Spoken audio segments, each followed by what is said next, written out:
नमस्कार, मैं आपके साथ रोहित। आरसीबी और चेन्नई के बीच शानदार मुकाबला होने की सभी को उम्मीदें थी। विराट कोहली ने यहां पर आज पहले बल्लेबाजी की। दरअसल महेंद्र सिंह धोनी ने एक बार फिर टॉस जीता और विराट को बल्लेबाजी का निमंत्रण दिया। शारजहां की पिच पर लग रहा था कि एक बड़ा स्कोर बनेगा। उसकी नींव भी आरसीबी ने शानदार तरीके से रखी, लेकिन आखिर में जाते जाते आरसीबी कहीं फंसा हुआ नजर आया। इसीलिए आरसीबी बड़ा स्कोर नहीं खड़ा कर सका और उसे इस मुकाबले में हार का सामना करना पड़ा।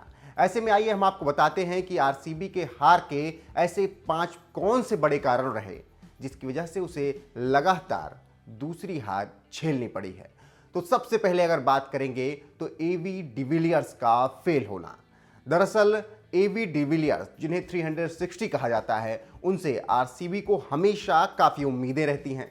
और जब मुकाबला ऐसा हो कि 112 रन की पार्टनरशिप हो चुकी हो पहले विकेट के लिए, तो वन डाउन पर आने वाले एवी डिविलियर्स से कप्तान को और टीम को बहुत ज़्यादा उम्मीदें होंगी।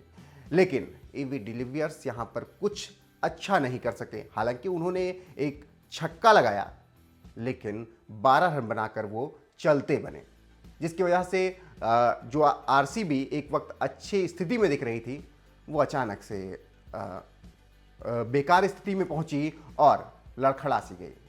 वहीं इसके बाद जब मैक्सवेल आए, ये हम दूसरा आपको कारण बता रहे हैं हार के आरसीबी का, वहीं इसके बाद जब मैक्सवेल आए तो उनको भी इस हार में एक बड़ा योगदान देने के लिए आप जरूर याद करेंगे।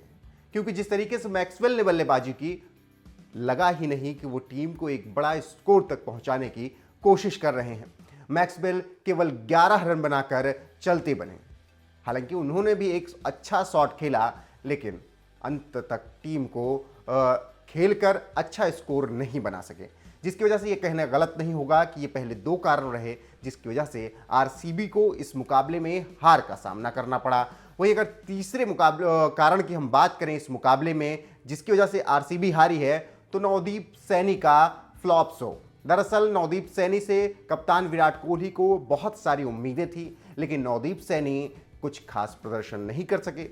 विकेट तो नहीं लिया, लेकिन रन भी खूब दिए, जिसकी वजह से 156 जैसे छोटे लक्ष्य का बचाव करते हुए आरसीबी ने शुरुआत में ही रन लुटा दिए, जिसकी वजह से उनके ऊपर दबाव आ गया। तो ये कहना गलत नहीं होगा कि नवदीप सैनी एक बड़े विलेन साबित हुए हैं यहाँ पर। वहीं अगर इसके बाद बात करें चौथे बड़े कारण की, तो वो रहे वनंदु हसरंगा। बड़ी उम्मीदों के साथ और हसरत के साथ वनंदु हसरंगा को आरसीबी ने श्रीलंका से बुलाया। दरअसल वाशिंगटन सुंदर चोटिल हो गए, जिसके बाद उनका रिप्लेसमेंट वनंदु हसरंगा को बनाया गया। बहुत उम्मीदें थी विराट कोहली को कि कुछ अच्छा करेंगे, लेकिन वनंदु हसरंगा कुछ खास प्रदर्शन नहीं कर सके। एक तरफ यजुवेंद्र चहल ने ठीक ठाक गेंदबाजी की, लेकिन हसरंगा थे कि उनकी गेंद अच्छे से पड़ ही नहीं रही थी, जिसकी वजह से धोनी के बल्लेबाजों ने शानदार तरीके से उनके खिलाफ रन बनाए। तो यह कहना गलत नहीं होगा कि वनंदु हसरंगा चौथा बड़ा कारण रहे आरसीबी की हार का। वहीं अगर 5वें कारण पर बात करेंगे तो आरसीबी की तेज गेंदबाजी इसमें आपको दिखेगी, क्योंकि आरसीबी की तेज गेंदबाजी बिल्कुल फ्लॉप रही। वो चाहे नवदीप सैनी रहे हों, मोहम्मद सिराज रहे हों, या फिर उनके स्टार बॉलर हर्षल पटेल रहे, तीनों बेअसर नजर आए और इसी वजह से आरसीबी को शुरुआती विकेट नहीं मिले, जिसकी वजह से आरसीबी को इस मुकाबले में हार का सामना करना पड़ा। और दूसरी तरफ ये गेंदबाज रन रोकने में भी नाकामयाब रहे। इसी वजह से इस मैच में विराट कोहली की सेना को बड़ी हार झेलनी पड़ी। तो ये 5 बड़े कारण रहे